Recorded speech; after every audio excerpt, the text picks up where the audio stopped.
அன்பு நண்பர்களுக்கு டாக்டர் சர்வானந்தாவின் இனிய வணக்கங்கள்.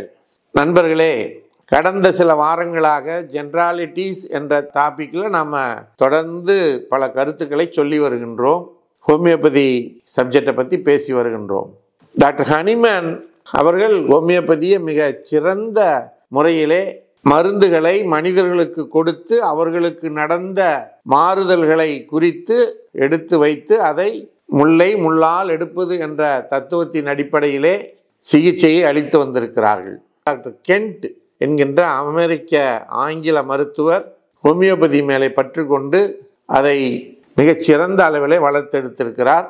அவர் எழுதிய ரெப்பரட்டரி புக்கில் இருந்து தான் நாம் இப்போ இந்த ஜென்ராலிட்டிஸ் அப்படிங்கிற டாபிக் எடுத்து அதை பற்றி விளக்கமாக சொல்லி வருகின்றோம்.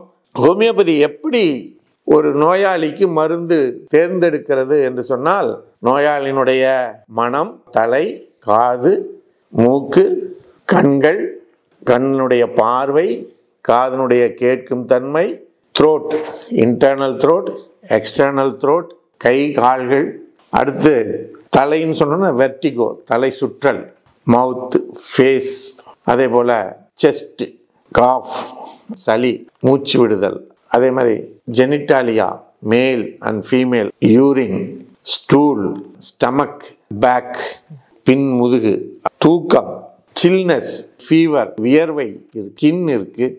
இதையெல்லாம் தாண்டி ஜென்ராலிட்டிஸ். இப்படிப்பட்ட டாபிக்ஸில் தான் இந்த எல்லா டாப்பிக்லேயும் சேராமல் சில விஷயங்கள் நடக்கும். அந்த விஷயங்களை ஜென்ராலிட்டிஸ் அப்படிங்கிறதுல டாக்டர் கென்ட் கொடுத்துருக்கிறார்கள்.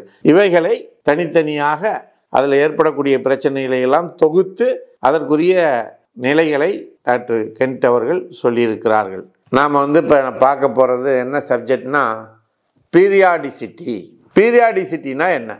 தொடர்ச்சியாக, வழக்கமான, குறிப்பிட்ட இடைவெளி என்பது பொருள். நம்முடைய உடலுக்கு வரக்கூடிய பல நோய்கள் இல்லை சில நோய்கள் நம் உடலை பாதிப்பதற்கு நாம் சிகிச்சைகள் எடுத்துக்கொள்வோம், மருந்துகள் எடுத்துக்கொள்வோம்.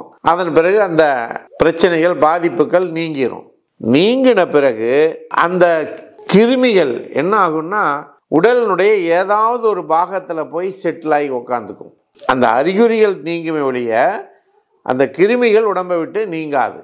அப்படி உடலில் இருக்கக்கூடிய அந்த நோய் கிருமிகள் குறிப்பிட்ட காலங்களில் அது திரும்பவும் நமக்கு அந்த நோய் அறிகுறிகளை கொடுக்கும். வருடத்திற்கு ஒரு முறையோ அல்லது குறிப்பிட்ட காலகட்டங்களில், பனிக்காலம், வெயில் காலம், இப்படி அந்த காலகட்டங்கள்லையோ அல்லது குறிப்பிட்ட நேரத்திலேயோ இந்த நோய் கிருமிகள் வெளியே நமக்கு உடம்புல பாதிப்பை ஏற்படுத்தும்.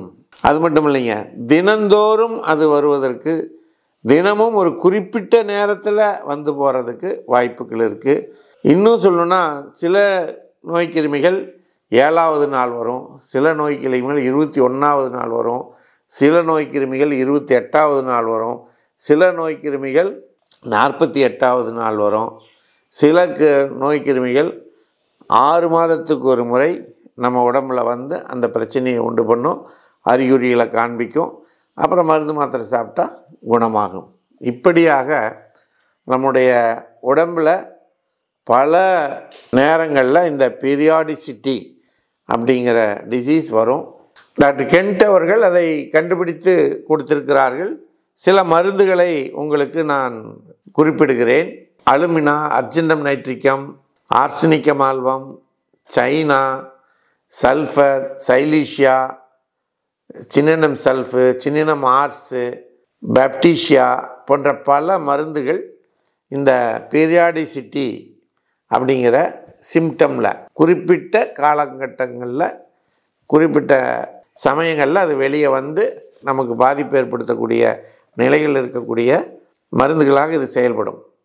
டாக்டர் கென்ட் அவர்கள் இந்த பீரியாடிசிட்டி காலகட்டத்தை, சரியான இடைவெளியில் வரக்கூடிய அந்த நோய்களுக்கு சிறந்த மருந்துகளை கண்டுபிடித்து கொடுத்திருக்கிறார்கள்.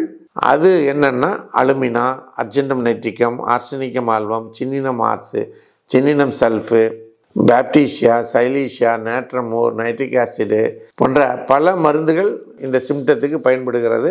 ஆகவே நண்பர்களே, இதை உங்களுக்கு ஒரு தகவலுக்காக தான். இதை நேரடியாக நீங்கள் எடுக்காதீர்கள். உங்களுடைய ஹோமியோபதி மருத்துவரை அணுகி அவரிடம் உங்களுடைய கம்ப்ளைண்ட் எல்லாம் சொல்லி அவர் அதற்கான மருந்துகளை தருவார். இல்லை அணுகெல்லாம் முடியல சார், எனக்கு வீட்டை விட்டு வெளியே போக முடியல சார் அப்படின்னா ஒன்றும் கவலைப்படாதீங்க. வீட்டில் இருந்த வாக்கிலே என்ன பண்ணுங்கள், 9176380403 இந்த நம்பருக்கு கால் பண்ணி பேசுங்க. உங்களுக்கான மருந்துகளை நாங்கள் அனுப்பி கொடுக்கிறோம். இது போன்ற சிறப்பான செய்திகள் உங்களை வந்து சேருவதற்கு நீங்கள் சர்வம் யூடியூப் சேனலை சப்ஸ்கிரைப் செய்யுங்கள் என்று கேட்டு வாய்ப்புக்கு நன்றி கூறி விடைபெறுகிறோம். நன்றி, வணக்கம்.